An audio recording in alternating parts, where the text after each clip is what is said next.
Wish you would step back from that ledge, my friend. What is up, people of the internet? Welcome back to your mate, Nate. So today we are talking coping mechanisms as brought to my attention by my good friend Chilling with Shilling, whose description I will once again leave in the description. His link I will leave in the description.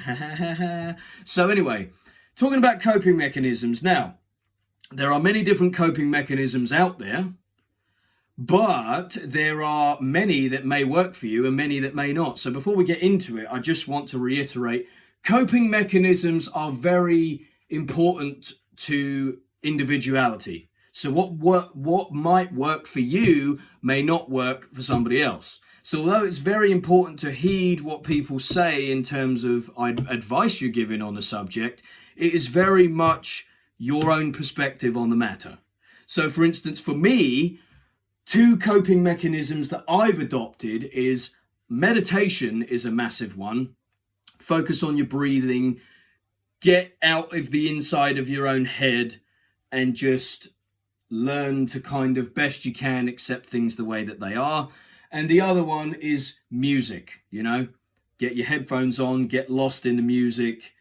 Music can cultivate a lot of emotion and bring up certain emotions, and it can be a good way to let things out. For instance, a lot of people would say, oh, if you feel sad, put on happy music,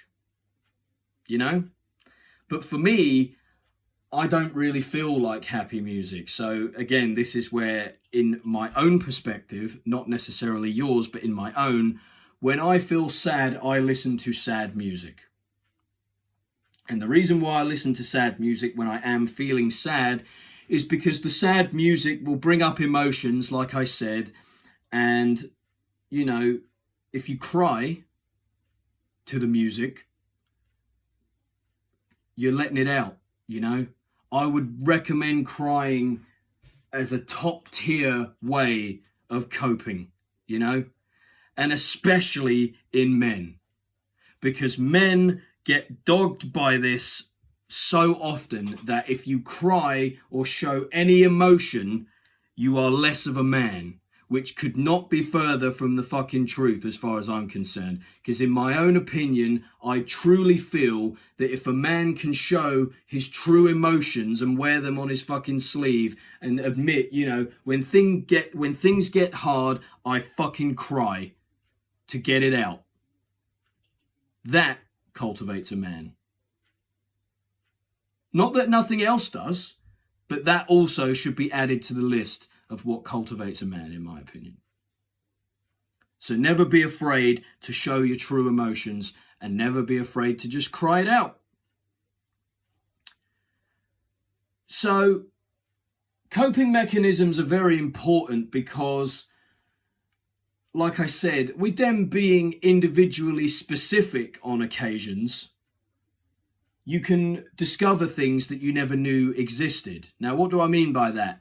I mean like one of these, which I wear on my finger, which is a anxiety relief ring. Now, as you can see in the middle, there's a chain in the middle. Now, the chain spins around.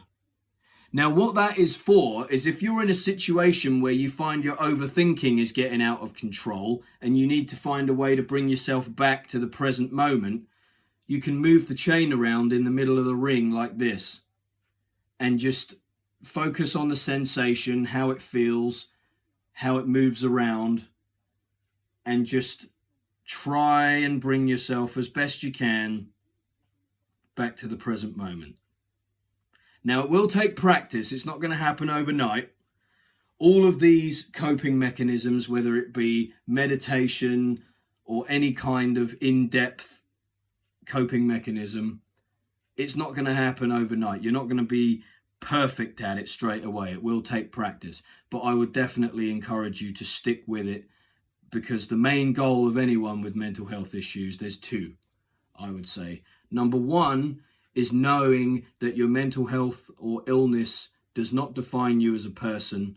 And two, just being the healthiest, happiest version of yourself that you possibly can. With that being said, that is the end of this video. If you have enjoyed, feel free to give me a like and hit the subscribe button, ring the bell so that you never miss an upload. I've been your mate Nate, and I will see you on Wednesday.